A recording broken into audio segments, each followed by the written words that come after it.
नमस्कार, मैं लाई हूँ की to change raise responsible boys का अगला एक्शन पॉइंट। और ये जो एक्शन पॉइंट है ये बहुत ही महत्वपूर्ण है। महत्वपूर्ण एक्चुअली सिर्फ बच्चों के लिए या लड़कों या लड़कियों के लिए ना होते हुए ये हम सबके लिए महत्वपूर्ण है। जो मैं कहना चाहती हूँ, जो मैं बात कर रही हूँ आपसे, उसको गौर से सुनिएगा। अक्सर हमारे समाज में हम लोग जहाँ पे भी भावनाओं की बात आती है, हमको ऐसे सिखाया गया है, या अक्सर लड़कों को तो ऐसे सिखाया जाता है कि अपने भावनाओं को व्यक्त ना करे। अगर कोई लड़का या कोई मर्द अपनी भावनाओं को खुली तरीके से, सरल तरीके से व्यक्त करता है तो उसको अलग अलग भद्दे नामों से बुलाया जाता है। उसको लड़कियों जैसा कहा जाता है, या उसको नपुंसक कहा जाता है, या उसको उसको बहुत सारे ऐसे विशेषण लगाकर उसके साथ बात की जाती है। तो ये जो गलत प्रकार हमारे समाज में चल रहा है, जहाँ पे हम भावनाओं को एक तरीके से पूरी तरह से दबाकर रखते हैं, या उसको ढंग से एक्सप्रेस नहीं करते हैं, या बताते नहीं हैं। यही बात अपने लड़के सीख रहे हैं। क्या होता है जब भावनाएं जो है इंसान को इंसान बनाती है। अगर कोई चीज़ है जो इंसान और जानवर में का जो भेदभाव है वो है एक वैचारिक शक्ति, और वो है एक भावनाएं। तो अपनी भावनाओं की जो क्षमता होती है, उस क्षमता को पहचानने के लिए, या उसका पूरी तरीके से एक सही इस्तेमाल करने के लिए बहुत ज़रूरी है कि हम अपने बच्चों को, खास करके अपने लड़कों को हम जिसको बोलते हैं कि भावनिक साक्षरता, या एजुकेशन अबाउट फीलिंग्स, या इमोशनल कोशेंट, या इमोशनल लिटरेसी जिसको बोलते हैं कि भावनिक साक्षरता, उनको हम सिखाएं कि भावनाएं होना गलत नहीं है। किसी भी तरीके की भावनाओं को, फीलिंग्स को, अपने जो अंदर जो बहुत सारी फीलिंग्स आती है अलग अलग मौक़ों पे, उसको अपने घर वालों के सामने या दोस्तों के सामने जाहिर करना कोई बुरी बात नहीं है। जब ये लड़कों को बार बार कहा जाता है कि तू लड़का है, तू रोता कैसे है, तू लड़का है, तू आंखों में पानी नहीं आना चाहिए लड़कों के, तो ये एक किस्म की ज्यादती होती है ये यंग लड़कों पर। और ये फिर वही सीखते हैं जो हमारे समाज के चौखट में जो सिखाया है कि आदमी यानी अग्रेसिव होना चाहिए, आदमी यानी बहुत ज़्यादा कठोर होना चाहिए, आदमी यानी पूरा कंट्रोल उसके हाथ में होना चाहिए, आदमी यानी अपनी भावनाओं से दूर रहना चाहिए। आप मुझे बताइएगा, जब अगर हम भावनाओं से दूर रहेंगे तो आपको नहीं लगता है कि हमारे अंदर या हमसे बहुत सारी ऐसी गलतियां हो सकती है जो हमें इंसान बनने से रोक सकती हैं। तो यही होता है जब कोई लड़का किसी लड़की को प्रपोज करता है और वो लड़की मना कर देती है, तो उस लड़के को गुस्सा आ जाता है। उस लड़के को गुस्सा आ जाता है तो वो सोचता है कि उसने मुझे मना कैसे किया, और वो मुझे कैसे ठोकर मार सकती है। अब तो मैं इसे मजा चखा के रहूंगा। और फिर हमको किसी दिन अखबार में मिलती है खबर कि कहीं पे एसिड अटैक हो गया है, कहीं किसी लड़की का यौन शोषण हो गया है, कहीं किसी लड़की का मर्डर हो गया है। तो कहने की बात ये है कि ये जो माइक्रो अग्रेशन होता है, मतलब अगर हम अपनी भावनाओं को फील कर हमारी भावनाओं को समझ कर महसूस नहीं करने का, अगर हम अपने बच्चों को ऐसे सिखाते हैं कि महसूस मत करो, तो वो बहुत गलत चीज़ है। ज़रूरी है कि हम अपने बच्चों को सिखाएं, खास करके लड़कों को, कि आप अपने भावनाओं को महसूस कीजिएगा। महसूस करने तक उसको सीमित ना रखते हुए, हर भावना का एक नाम होता है, और ऐसे सैकड़ों भावनाएं होती हैं। बहुत बार ऐसे होता है कि जैसे हमको किसी चीज़ पे कुछ हो जाता है, बाहर आपका बच्चा आता है, बोलता है कि स्कूल में टीचर ने मुझे सबके सामने चिल्लाया है, मुझे तो टीचर पे बहुत गुस्सा आ रहा है। और जैसे आपका बच्चा आता है और आपको बोलता है कि बहुत गुस्सा आ रहा है, आप भी वही मान के चलती है कि बच्चा गुस्से में है। और आप क्या करने लगती हैं, आप बच्चे को बोलने लगती है कि ठीक है, तेरे फेवरेट गाजर का हलवा बना दूँ क्या, या तू थोड़ी देर टीवी देखेगा क्या, या तू किसी फ्रेंड के पास खेल के आ जाएगा। क्यों? क्योंकि आपको लगता है कि वो आपका तरीका है उसका गुस्सा शांत करने का। नहीं, आप गलत हैं। आप उसका गुस्सा शांत नहीं कर रहे हैं, लेकिन क्या कर रहे हैं आप इनफैक्ट आप अपने बच्चे को सिखा रहे हैं कि अगर कोई फीलिंग हमारे में अंदर आ रही है, अगर कोई भावना आ रही है, तो उससे हम दूर कैसे भागे, उसको बिना फेस किए हुए। उसको हमको मुंह देना ही नहीं है, हम उसको बिना फेस किए कहीं और कहीं कैसे भाग जाए। तो ये एक गलत चीज हो जाती है। तो इसलिए जरूरी है कि अपने बच्चों को सिखाएं। आप अपने बच्चे को लेकर बैठे, क्या हुआ स्कूल में, अच्छा आपने ऐसे किया, ओके ठीक है, फिर टीचर ने क्या बोला, टीचर ने ऐसे बोला। आप बच्चे को बोले हाँ टीचर ने ऐसे किया तो आपको लग रहा है कि आपको गुस्सा आया है, ये तो जायज़ बात है। लेकिन आप आपके बच्चे को बोल सकते हैं, आपको लगता है कि आपको गुस्सा ही आया था, आपको नहीं लगता मैं आपकी जगह होती या एक्चुअल में ऐसे होता है तो मुझे लगता है कि मुझे शर्म आती। क्या आपको शर्म आ रही है या आपको गुस्सा आ रहा है? क्या आपको बुरा लग गया कि टीचर ने ऐसे बोला या आपको गुस्सा आ रहा है? क्या आपको बहुत जिसको बोलते हैं कि हीनता की भावना आ रही है, आपको ऐसे लग रहा है इंफीरियर लग रहा है बिकॉज टीचर ने आपको ऐसे चिल्लाया है? तो आप आपके बच्चों को अलग अलग ऑल्टरनेटिव्स दे रहे हैं, अलग अलग जिसको बोलते हैं कि I don't know to say that in Hindi but yes, अलग अलग ऑल्टरनेटिव्स दे रहे हैं कि अच्छा ऐसे लग रहा है, अच्छा ऐसे लग रहा है, अच्छा ऐसे लग रहा है। और जब बच्चों को हम ऐसे बातचीत में एंगेज करते हैं तो बच्चे सच में खुद के फीलिंग्स को समझने के लिए कोशिश करते हैं और वो आपको बताएंगे हाँ मम्मा शायद मुझे गुस्सा नहीं, मुझे बहुत बुरा लगा, टीचर मुझे हमेशा इतना अच्छे से बात करती है, पता नहीं आज क्या हो गया, टीचर ने बहुत जोर से मुझे चिल्लाया और मुझे बुरा लग गया है। तो हम बच्चों को बोलते हैं कि ऐसे अगर टीचर आपको अकेले में बोलती तो आपको फिर भी इतना ही बुरा लगता?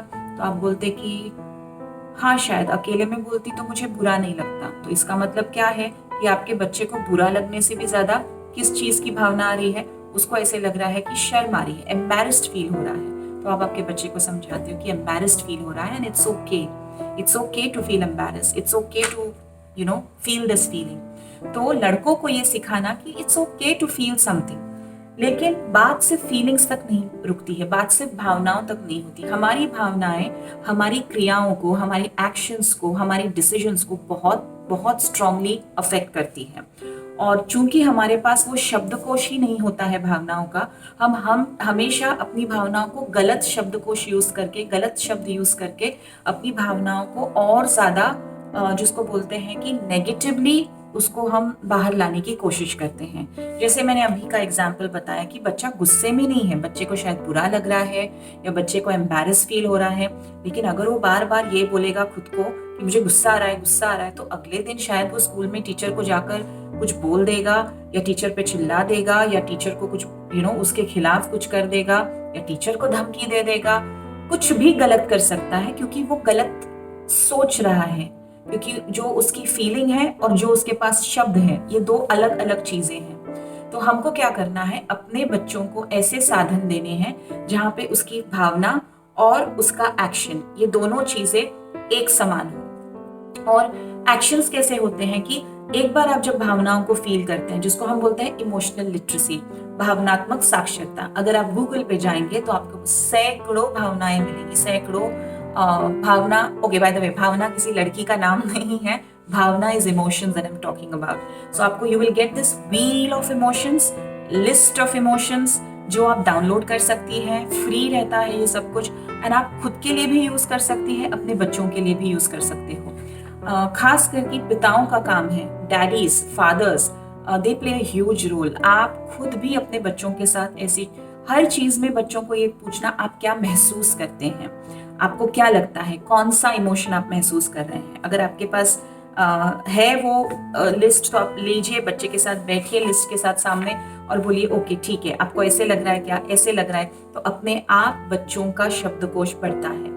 तो सबसे पहले हमको उनका शब्दकोश बढ़ाना है, भावनात्मक शब्दकोश जिसको बोलते हैं, इमोशनल वोकैबुलरी बोलते हैं, भावनात्मक साक्षरता बोलते हैं, जिसको हम इमोशनल लिटरेसी बोलते हैं। ये सब करने से क्या होता है कि बच्चे जो हैं, लड़का specially, they learn to regulate that emotion. Regulate का मतलब होता है कि उस चीज को सही दिशा में, उस भावना को सही दिशा में किस तरीके से इस्तेमाल किया जाए। अगर अपनी भावनाओं के बारे में हमको पता नहीं है तो हम कुछ भी गलत या अनाप शनाप चॉइसेस कर सकते हैं। और वो वही होता है कि बच्चों को, लड़कों को बचपन से सिखाया जाता है कि तुझे रोना नहीं है, तुझे किसी के सामने कुछ बोलना नहीं है। मसलन मान लीजिएगा अगर एक लड़का किसी को प्रपोज करता है, लड़की मना करती है, बट अगर वो घर पे आता है और घर पे बताता है कि मेरी बहुत अच्छी दोस्त है, मैंने उसको प्रपोज किया, उसने मना कर दिया, और अगर उसको ये भावनाओं के बारे में अपने फैमिली मेंबर्स के साथ बात करने के लिए उसके पास शब्दकोश है, उसके पास एक सपोर्टिव फैमिली है, तो वो बात करेगा तो वो बताएगा मैं बहुत गुस्से में हूँ, मुझे बहुत बुरा लग रहा है, ऐसे कैसे उसने मना कर दिया, वो खुद भी मुझे बहुत बार बोली है कि मैं उसका अच्छा दोस्त हूँ, तो फिर तब आप एक फैमिली करके बैठ के उसको बात कर सकते हैं, उसको समझा सकते हैं, उसके इमोशंस को चैनलाइज कर सकते हैं। बट अगर यही बच्चे को अगर आप बचपन से बोल रहे हैं कि तुझे रोना नहीं है, तू रो नहीं सकता है, तू स्ट्रांग है, तू लड़का है, तू लड़कियों जैसे हरकतें कर नहीं सकता है, इस तरीके की अगर हम धारणाएं अपने बच्चे में डाल रहे हैं, तो वो बड़ा होकर किसके पास जाएगा मदद मांगने के लिए? किसी के पास नहीं। शायद जो उसकी गली में कुछ दोस्त रहते हैं उनसे बोलेगा, उनकी भी मेंटालिटी वैसी ही रहती है, वो भी ऐसे ही एक तरीके से भावनात्मक साक्षरता से वंचित होते हैं, और वही फ्रेंड्स उसको बोलते हैं कि ये तो बहुत गलत हो गया, हाँ इस तेरी तो बेइज्जती हो गई, तूने तो बदला लेना चाहिए। आप समझ रहे हैं इसके क्या कॉन्सिक्वेंसेस होते हैं। तो छोटी से छोटी चीजों में आपके बच्चों को, लड़कों को, आपको भावनात्मक साक्षरता सिखानी है। भावनात्मक साक्षरता जब लड़के सीखते हैं तो उनकी आगे की लाइफ जो होती है, मैरिड लाइफ में भी, उनके रिलेशनशिप्स में भी, उनका आपके साथ भी जो रिलेशनशिप है एज अ पेरेंट चाइल्ड, वो भी, उसकी भी क्वालिटी बहुत ज्यादा इंप्रूव होती है। तो भावनात्मक साक्षरता जरूरी है बच्चों के लिए, लड़कों के लिए भावनात्मक साक्षरता जरूरी, भावनात्मक शब्दकोश डेवलप करना बहुत जरूरी है। नेक्स्ट आता है भावनात्मक स्वास्थ्य, यानी इमोशनल फिटनेस की बात कर रहे हैं। इमोशनल फिटनेस का मतलब होता है कि ठीक है, अब मैंने ये महसूस कर लिया, अब मुझे पता है कि मेरी फीलिंग क्या है, अब इसके आगे मैंने क्या स्टेप लेना चाहिए अपनी फीलिंग को न्याय देने के लिए, या उसको जस्टिस देने के लिए, या खुद को संभालने के लिए, या एक एक्शन जो लेनी होती है, तो वो इमोशनल फिटनेस से आती है। अगर हम भावनात्मक स्वास्थ्य पे ध्यान देंगे तो हम अपने बच्चों को सिखाएंगे कि आप प्रॉब्लम सॉल्विंग कीजिएगा, आप प्रॉब्लम को सॉल्व करने की कोशिश कीजिएगा। आप उनको सिखाएंगे कि आप जो भी निर्णय लेते हैं, हर निर्णय का एक परिणाम होता है, और उस परिणाम को ध्यान में देते हुए आपके निर्णय होने चाहिए। तो भले ही आपके साथ किसी ने कितना भी गलत किया होगा या कुछ भी गलत हुआ होगा, लेकिन हम भावनाओं में बह के गलत काम या गलत निर्णय नहीं लेना चाहिए। हमने क्या करना चाहिए, भावनाओं को अपने साथ लेकर, उसको फील कर कर, हमारे भावनात्मक स्वास्थ्य का इस्तेमाल कर कर हम सही निर्णय लेना चाहिए, क्योंकि हर निर्णय का एक परिणाम होता है, खुद के लिए भी होता है, दूसरों के लिए भी होता है, फैमिली के लिए भी होता है, समाज के लिए भी होता है। सोचिए अगर हर माँ बाप अपने लड़कों को ये सीख देने लगेंगे तो कितना फर्क आएगा, कितनी जानें बचेंगी, कितने घर बसेंगे, और कितने लोग खुश रहेंगे। सबसे इम्पोर्टेंट, कितने सारे आदमी औरत सारे के सारे खुश रहना सीखेंगे। और तीसरी जो इम्पोर्टेंट चीज है वो है एक भावनात्मक गहराई। हमारे लड़कों में हम उनको भावनाओं से इतना दूर रखते हैं अपने अपने तरीकों से, बिकॉज हमारे पास इतने जेंडर स्टीरियोटाइप्स है, इतने जेंडर बायसेस हैं, कि लड़कों में वो एक भावनात्मक जिसको बोलते हैं डेप्थ या एक गहराई आती ही नहीं है।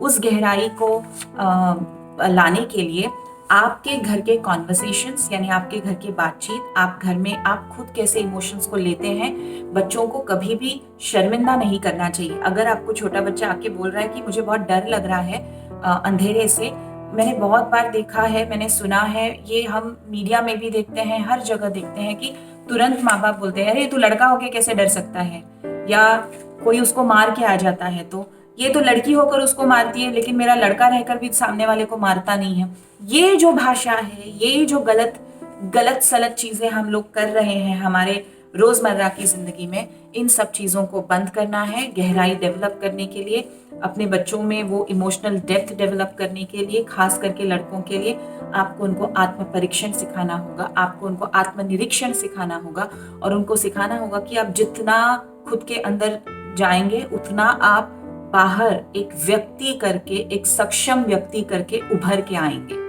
तो ये 3 चीजें मैंने आपको बताई है, और आपको ये भी सिखाना है कि मतलब कैसे सिखाएंगे आप। एक, आप गूगल से लिस्ट ऑफ इमोशंस डाउनलोड कर सकते हैं। दूसरा, कि आप अपने बच्चों के साथ जब भी वो आते हैं आपके पास बात करने के लिए, आप उनको ऑल्टरनेटिव्स देना चाहिए कि आपको ऐसे लग रहा है क्या, ऐसे लग रहा है क्या, ठीक है अब ऐसे लग रहा है तो अब हम क्या करें, अब आपको क्या करना है, ये भी उनसे पूछ लीजिएगा, तो वो उनका जवाब देंगे। हर जवाब में उनको याद दिलाना है कि अगर आप ये निर्णय लेते हो तो इसका ये कॉन्सिक्वेंस है।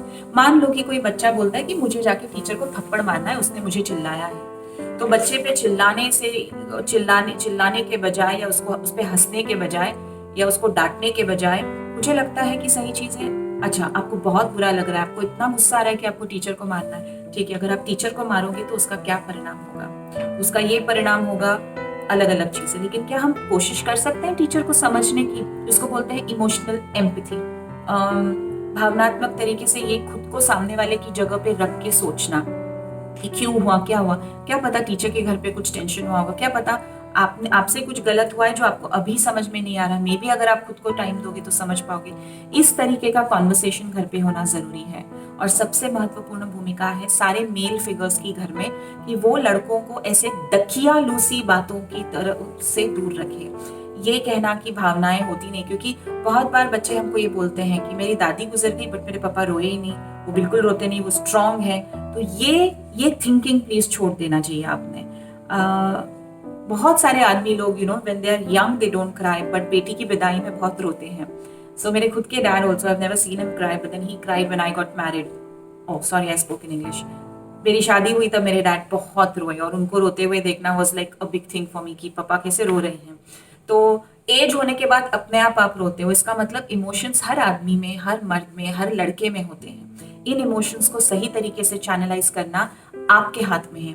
इन लड़कों को ये सिखाना आपके हाथ में है, क्योंकि ये लड़कों के भी हित में है और ये लड़कियों के भी हित में है। और जो भी मैंने बोला है ये आप लड़कियों के लिए भी यूज कर सकते हैं, बच्चों के लिए भी यूज कर सकते हैं, खुद के लिए भी यूज कर सकते हैं। बट हमारा कैंपेन है खास कि हम लड़कों की तरफ आपका ध्यान बटाएं और कहें कि बस now pay attention to boys. सो मुझे लगता है कि मैंने आपको काफ़ी चीज़ें, काफ़ी टिप्स दी हैं, और मैं यही कहना चाहूँगी कि ये छोटी छोटी चीज़ें आपके घर में आप इस्तेमाल कीजिएगा। ये छोटी छोटी चीज़ें, मतलब ये जो कॉन्वर्सेशंस होते हैं बहुत इंपॉर्टेंट होते हैं। आपके बच्चे को सिक्योर फील होना चाहिए जब वो अपने इमोशंस बता रहा है। टीचर्स के लिए भी एक खास मेरा अनुरोध है कि दिन में एक इमोशन, आप साल में 100 से 200 दिन बच्चों के साथ होती है, और तो उस टाइम पे मुझे लगता है दिन में एक इमोशन, एक भावना सिखाना, एक फीलिंग के बारे में बताना, और उनसे बच्चों से एग्जाम्पल्स लेना, और फिर उसको क्लासरूम में यूज करना। जब बच्चा होमवर्क करके नहीं आता है तो उसको पूछना हाउ आर यू फीलिंग, और वो बोलता है कि आई एम फीलिंग बैड, तो यू टेल हिम, आप उसको बता सकते हैं are you feeling bad, are you feeling sad, are you feeling disappointed with your self, are you feeling angry on your self, are you getting upset over your self, और are you feeling it's okay, मुझे कुछ feel ही नहीं हो रहा है। सो इस तरीके से टीचर्स भी बहुत बड़ा डिफरेंस ला सकती हैं। और मैं कहना चाहूँगी कि खास करके लड़कों के भावनात्मक स्वास्थ्य पे, साक्षरता पे, और उनके शब्दकोश पे ध्यान दीजिएगा। And yes, it's okay for the boys to cry, there is no harm, it is okay to feel emotions, there is no harm. So इतना कहकर आज का एक्शन पॉइंट जो है कि लड़कों को भावनात्मक साक्षर कीजिएगा, लड़कों को भावनात्मक स्वास्थ्य के बारे में और सतर्क कीजिएगा। यही आज का एक्शन पॉइंट है, और थैंक यू सो मच।